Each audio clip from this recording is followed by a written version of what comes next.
Bonsoir à tous, bienvenue pour un nouvel épisode de Retour au Stand. Je suis ravi de vous accueillir pour le dernier débrief de la saison, en tout cas pour ce qui est des Grands Prix, puisque nous allons faire un petit débrief de la saison entière prochainement. Ravi de vous retrouver. Le Grand Prix d'Abu Dhabi hier a conclu la saison 2022 avec le même à la première place, Max Verstappen qui a remporté sa 15e victoire cette saison, la 35e de sa carrière. Il a encore battu des records, il a encore été la force tranquille de ce Grand Prix, le champion néerlandais. Et en tout cas, voilà, un clap de fin pour cette saison 2022.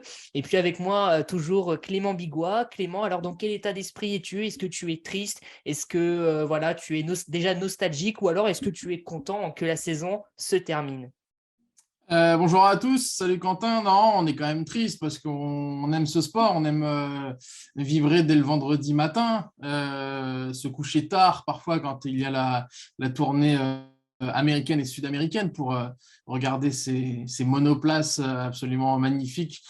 Certes, tourner en rond, mais étudier le chrono, voir du violet s'afficher, trembler jusque dans les derniers instants des qualifs. Donc, non, il y a quand même de la déception. Après, voilà, la saison a été longue, éprouvante pour certains. Il y a eu de l'émotion sur ce Grand Prix à Yas Marina. Et voilà, il y a quand même la satisfaction de voir Charles Leclerc terminer vice-champion du monde. C'était un des enjeux de ce Grand Prix. Place désormais à beaucoup de nouveautés, à des nouveaux pneus, au test de mardi sur cette même piste. Et puis, on va se retrouver rapidement puisque les tests de Bahreïn auront lieu en dernière semaine de février. Ça arrive très vite. Là, c'est toujours un peu comme la Ligue des Champions au foot. Il y a le tirage au sort et puis on se retrouve aux alentours du 15-20 février. On sait que la saison va être lancée avec un premier Grand Prix, je crois, programmé aux premières semaines ou deuxième semaine de mars. Donc, ça va arriver quand même très, très vite après une pause voilà, bien méritée pour tout le monde. Ouais, une pause bien méritée. On profitera également de la trêve hivernale. Donc, c'est le 5 mars, hein, le Grand Prix de Bahreïn 2023. Donc, le rendez-vous est donné. Et puis, je voulais ajouter aussi que la saison sera encore plus longue l'année prochaine, puisqu'il y a 23 Grands Prix en 2023. Donc, la saison sera encore plus longue et plus éprouvante pour les pilotes. Alors, je te propose Ouais, de... une saison qui devrait, je crois, durer jusqu'à décembre, puisque là, on s'arrête à cause de la Coupe du Monde au Qatar pour laisser les samedis et les dimanches Ouais, de libre. C'est pour ça qu'on termine le 20 novembre ouais. et non, je crois, aux alentours du 3-4 décembre, comme c'est prévu souvent. Exactement. Alors, dans notre première partie, on va évoquer euh, Leclerc contre Pérez. C'était le duel attendu hier à Yas Marina, puisque Max Verstappen est champion du monde depuis le Grand Prix du Japon. Alors, Max Verstappen, qui a bien sûr, il faut le noter, hein, a remporté son 15e succès cette saison. C'est quelque chose d'énorme. Il a été une nouvelle fois en mode impérial, force tranquille. Il n'a pas eu beaucoup à forcer pour gagner. Il était, à l'image de la saison, encore tout seul. Mais ce qui nous intéressait hier, c'était le duel Charles Leclerc contre Sergio Pérez pour être vice-champion du monde. Et c'est Charles Leclerc qui, au final, obtient ce titre honorifique. Alors Clément, comment as-tu perçu ce duel? Il y a eu plusieurs temps, on va dire, dans ce duel à distance, à un moment donné, entre Charles Leclerc et Sergio Pérez. Le premier peut-être moment que j'ai noté, en tout cas, c'est le 16e tour où Pérez décide de s'arrêter. Et puis Leclerc, lui, ne s'arrête pas. Il veut pousser ses pneus médiums jusqu'au bout et donc décide d'aller à l'opposé de la stratégie de Checo. Ouais, ça commence même dès le samedi, on peut le dire, Quentin, parce qu'on voyait le rythme élevé des Red Bull. On sait que les qualifications sont très importantes avec un Checo Pérez qui était P2. Charles Leclerc, lui, partait de la troisième position. Donc déjà, il y avait quand même un avantage Red Bull sur les simulations chrono faites le vendredi. On avait un avantage Red Bull aussi. Et finalement, en piste, eh bien, on a vu eh ben, des Ferrari déjà intéressantes, des Mercedes décevantes, on y reviendra. Je pense que moi, je tablais vraiment sur un match Mercedes-Red Bull sur ce beau circuit d'Yas Marina. Finalement, les Ferrari ont été mieux, notamment dans la compréhension et dans la dégradation des pneus. C'est ça qui m'a plutôt étonné, où on a vu quelque chose de plutôt sobre, contrairement aux années, aux courses précédentes.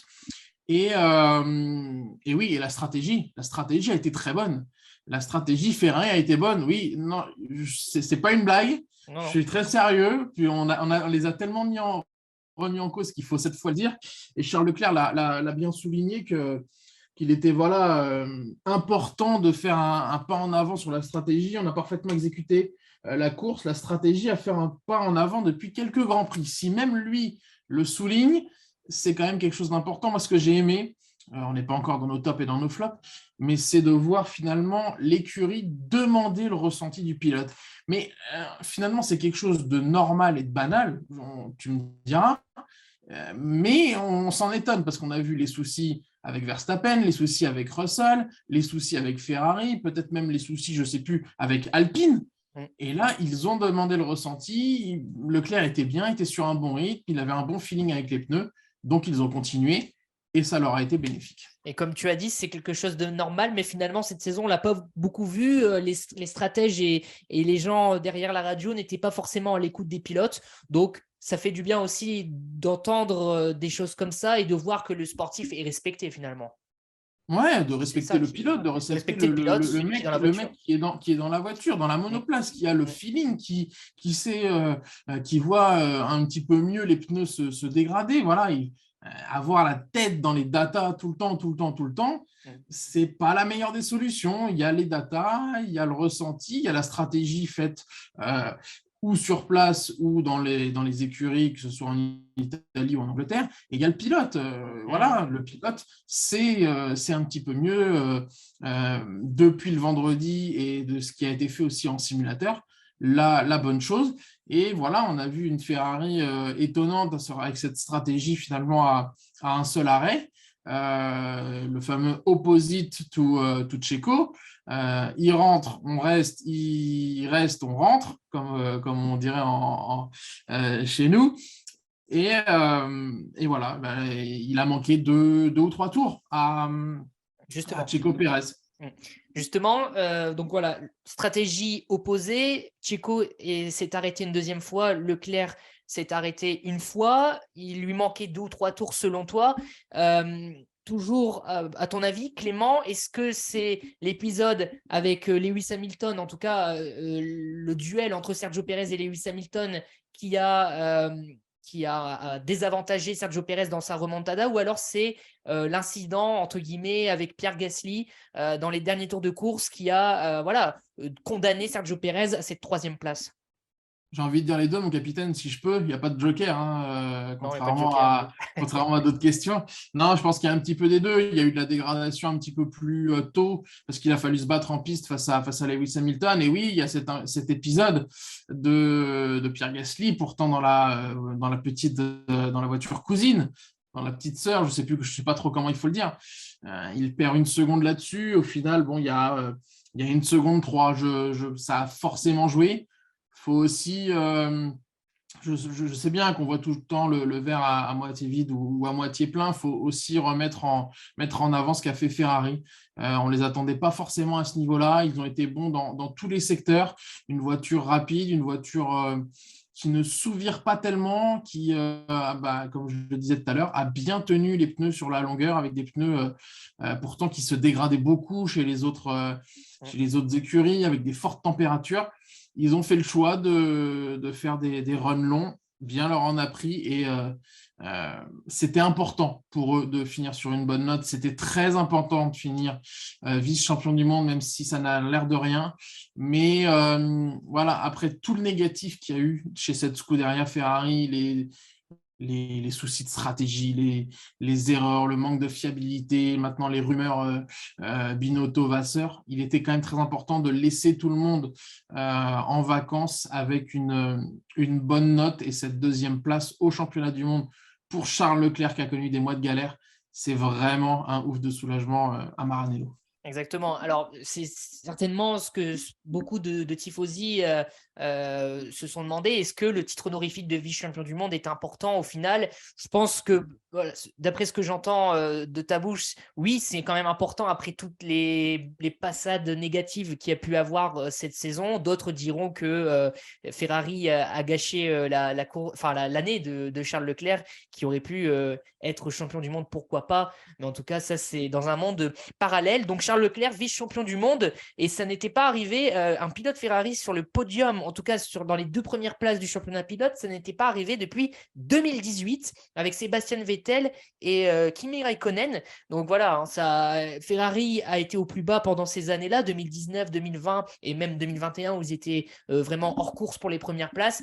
Et là, ça y est, même s'il y a eu beaucoup de négatifs et qu'il ne faut pas oublier ce qui s'est passé cette saison, notamment en manière de stratégie et de management, mais ça y est, Ferrari est de nouveau compétitif. Et puis, et Charles Leclerc, un pilote Ferrari, est vice-champion du monde. Et ça m'amène, Clément. Ça demande confirmation. Oui, bien sûr. Ça demande confirmation tout de même. Mais ça m'amène du coup aux enseignements qu'il faut retirer de ce Grand Prix. Et donc, Ferrari pédo au championnat. Et donc, c'est ce que je disais, ça n'était pas arrivé depuis 2018, donc la même année où Vettel et Raikkonen figuraient sur le podium du championnat pilote. Et donc, Charles Leclerc, deuxième, Carlos Sainz, cinquième. Ferrari qui empoche 30 points sur ce Grand Prix et qui termine donc deuxième force du plateau. Après des années catastrophiques, est-ce que c'est un ouf de soulagement ou il y a quand même, selon toi, des regrets à avoir de ne pas avoir terminé le championnat du monde constructeur? Bon, au final, il y a quand même 205 points d'écart avec Red Bull. Mais quand on voit le début de saison, il y a de quoi avoir des regrets parce que la voiture était extraordinaire, elle était magnifiquement née. Et on a vu les problèmes de fiabilité peut-être arriver trop tard. C'est un peu le running gag de ce podcast parce qu'on dit que voilà, Red Bull a eu des soucis tôt et a su les régler tôt. Ferrari a eu des problèmes plus tard et a eu du mal à les régler jusqu'au bout. Oui, c'est un ou de soulagement d'un côté, mais de l'autre, je pense qu'ils auraient pu être plus hauts. Il ne faut pas oublier que la Ferrari n'a pas gagné depuis l'Autriche le 10 juillet. C'est quand même un gouffre. Alors certes, il y a eu la première victoire de Carlos Sainz, il y en a eu des belles de la part de Charles Leclerc qui en a gagné 3. Bahreïn, Australie et Autriche, mais c'est de longs mois sans finalement passer la ligne d'arrivée en tête. Donc, c'est un point à retravailler, mais je lis quand même dans la presse italienne qu'il y a des motifs de satisfaction. Ils ont trouvé certaines choses en fin de saison et qu'ils n'ont peut-être pas tout dévoilé parce qu'il fallait mettre les moyens pour la voiture 2023. Mais il y a peut-être des petites choses qu'on verra apparaître à Bahreïn ou un petit peu plus tard dans la saison 2023. Il faut aussi souligner que Red Bull aura un déficit d'utilisation des moyens aérodynamiques de par leur statut de champion du monde et la pénalité à cause du dépassement de budget.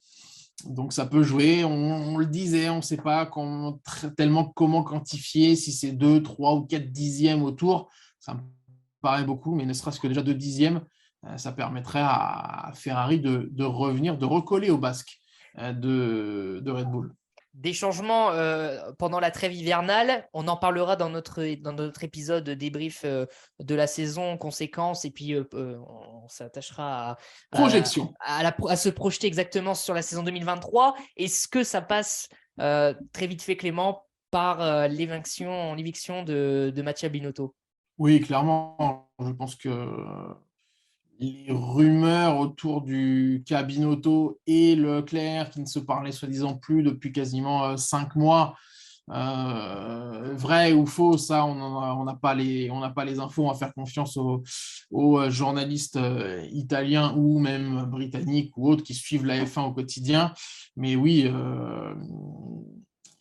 Frédéric Vasseur a laissé sous-entendre quelques petites choses qu'ils sauront très vite ce qui se passe.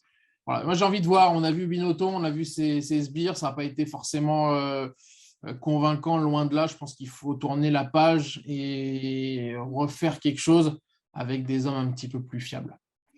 Exactement. Deuxième enseignement, Clément, c'est Alpine qui finit P4 au championnat. Et cela malgré l'abandon hier de Fernando Alonso qui ne conclut pas le chapitre Alpine de la meilleure des manières, hein, on peut le dire comme ça. Mais finalement, cette P4 est acquise par Alpine, par l'écurie française, avec notamment la 7e place d'Esteban Ocon hier à l'issue du Grand Prix d'Abu Dhabi. C'était l'objectif et ils l'ont rempli, Clément. Ouais, ils l'ont rempli à l'issue d'une saison galère. Il y a des regrets là aussi parce que on a vu à quel point l'Alpine sur les circuits de vitesse pouvait être très très rapide, mais ils ont perdu un nombre de points incalculable dans leur souci de fiabilité, ce qui a valu des énervements et d'Esteban Ocon et de Fernando Alonso. Je pense que l'écurie française, avec ses deux pilotes français, parce que c'est désormais officiel, on a vu Pierre Gasly mouler son fameux baquet Exactement. dans la belle Alpine. Il y aura un énorme travail à faire cet hiver, pas sur la performance parce qu'elle y est, mais sur Fiabilité. la fiabilité, parce qu'on a vu un énième abandon de Fernando Alonso à cause d'une fuite d'eau. Euh, c'est compliqué pour lui de finir comme ça, c'est un peu dommage. Maintenant, il sera en vert chez Aston Martin et non pas Astrol Martin comme le dirait Julien Febvreau de Canal+.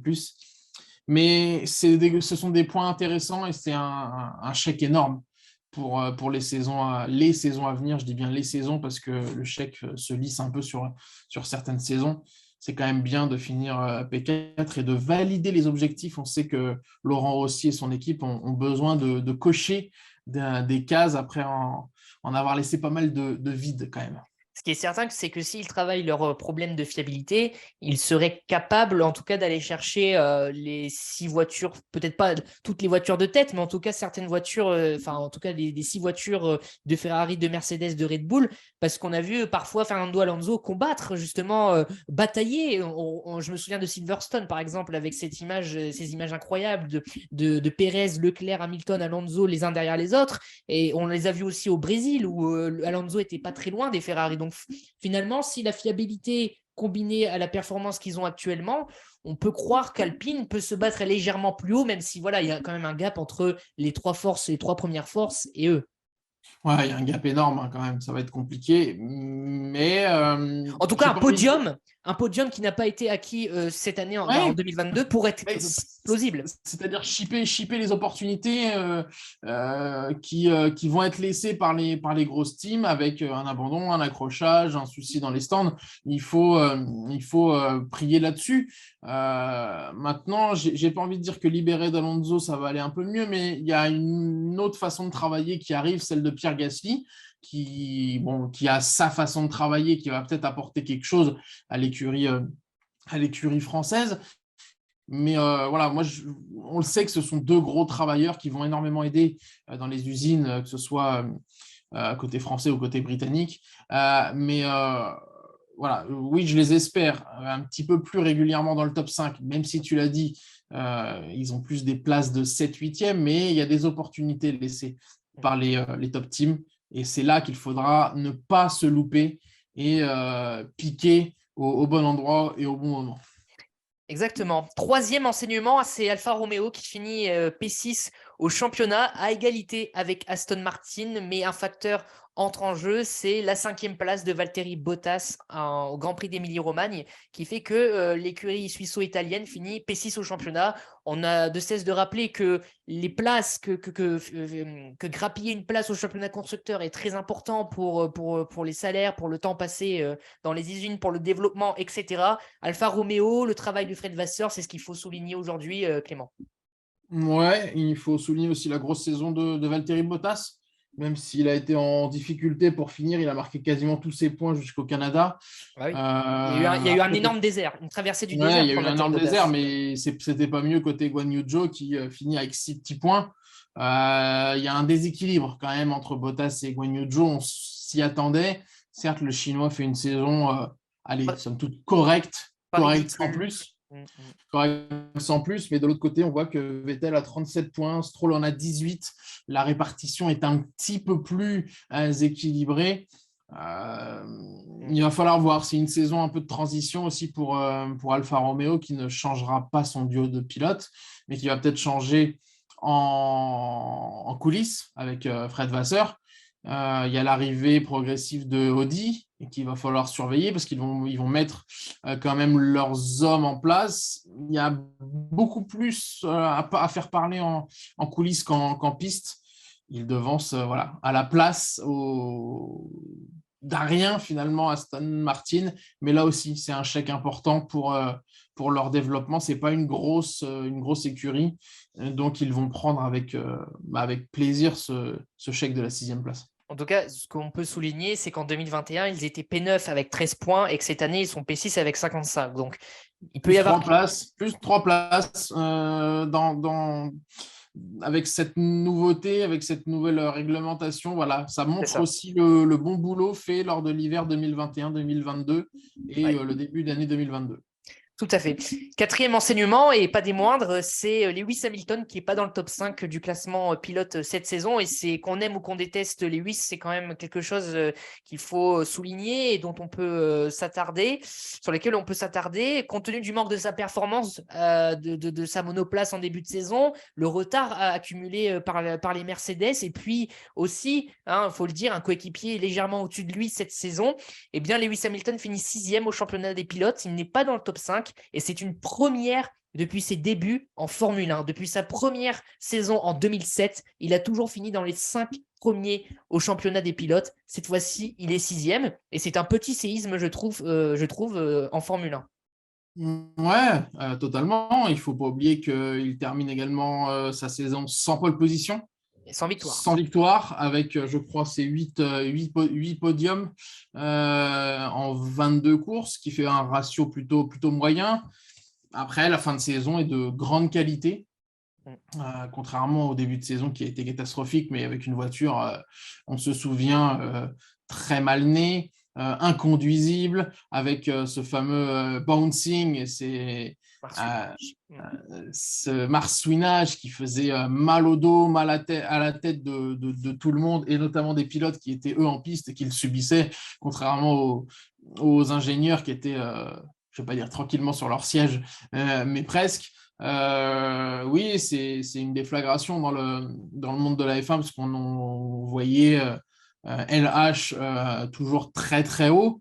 Là, il a dû bien repartir de zéro, c'est pas vraiment le cas, mais plus travailler, se calmer aussi, remettre un petit peu d'eau dans son vin. Il a été très très haut très souvent avec une superbe voiture, et ben là il a fallu plus d'adversité, se battre, se remettre en question, ce qu'il a en partie fait. On n'aime toujours pas sa façon de pleurer à la radio, mais ça, c'est comme ça et ça ne sera pas autrement, parce qu'on ne changera pas Lewis Hamilton à son âge. Très vite, tu me réponds pour Lewis Hamilton, est juste une saison à oublier, une mauvaise saison à oublier, ou alors le début du déclin, ou début de la fin, si tu préfères? Je dirais le début d'une nouvelle page. C'est l'autre question, c'est la réponse 3. Tu ne l'avais pas, celle-là. Et non, je pense que c'est une autre saison, parce que voilà, se battre, changer d'objectif, avoir un quotidien moins glorieux, c'est quelque chose qui ne lui était pas arrivé. Donc, ça peut lui donner de revenir avec plus d'envie et plus de rage en début 2023, avec une voiture qui est mieux comprise. Les voitures ne vont pas changer radicalement, mais châssis, le moteur sera forcément presque gelé, je crois, de mémoire. Donc, c'est tout ce qu'il y a autour. Mercedes a mieux compris la fin de saison. Forcément, ils n'avaient pas compris ce qui se passait au début de saison. Donc, je pense que Hamilton va revenir le couteau entre les dents. Il s'est fait battre nettement par Russell aussi. Russell a signé la seule victoire Mercedes et une saison extraordinaire avec 20 sur 22 du coup dans les 5 premiers, ou 18 sur 22 dans les 5 premiers, quelque chose comme ça. C'est prodigieux de sa part. Et ça peut pousser Lewis Hamilton à se battre encore plus. À hausser son niveau, tout à fait. Dernière conséquence, et voilà, c'est les adieux de Sébastien Vettel, ou alors juste à au revoir, ça, c'est subjectif, mais en tout cas, les pilotes ont leur propre avis. On a vu notamment avant de monter sur le podium, Checo Pérez qui disait je n'ai pas l'impression de faire mes adieux à Sébastien Vettel, je pense qu'il va revenir. Et on a Charles Leclerc qui répond je ne pense pas qu'il va revenir. Alors chacun a sa réponse, mais voilà, hier c'était le dernier Grand Prix de Sébastien Vettel avant un petit moment, ou alors pour toujours. C'est triste de voir, mais c'était beau, les images étaient très belles. Ouais. Avant la course, où il y a eu une aide d'honneur de la part des pilotes qui applaudissent le champion. Il y a eu les donuts à la fin et puis ce petit film qui retransmet les plus belles images de sa carrière. Voilà, c'est la fin. On ne voulait pas, mais en tout cas, ça y est. Nous sommes dans une réalité où Sébastien Vettel n'est plus un pilote de Formule 1. Ouais, et puis on peut regretter quand même, ça reste à 299 et pas un chiffre rond. Ouais. C'est aussi une destinée, mais voilà, il a su aller en Q3. Il a su finalement se mettre en cinquième ligne avec Fernando Alonso. On a vu une image absolument géniale au moment de la mise en grille avec Fernando Alonso qui a retardé son positionnement dans le baquet pour venir mettre une tape, un casque contre casque à Sébastien Vettel. Il a été élu pilote de jour parce qu'il fallait le mettre pilote du jour. Moi, je l'ai mis dans mes tops parce que forcément, il fallait mettre en avant le champion du monde, parce qu'il faut en parler. C'est tout à fait normal. Il est quadruple champion du monde. Il a été un très jeune vainqueur de Grand Prix. On s'en souvient, je crois que c'était dans les conditions très pluvieuses avec une Toro Rosso à Monza. Donc voilà, il y a dans cette interview aux médias de F1, le regret de ne pas avoir eu le titre de champion du monde avec Ferrari, c'est le grand regret de sa carrière, il aurait bien aimé. Ouais. Et je pense que ça l'aurait fait passer dans un autre monde de gagner des titres de champion du monde avec deux voitures différentes, ce qui est quand même très, très dur à faire. Exactement.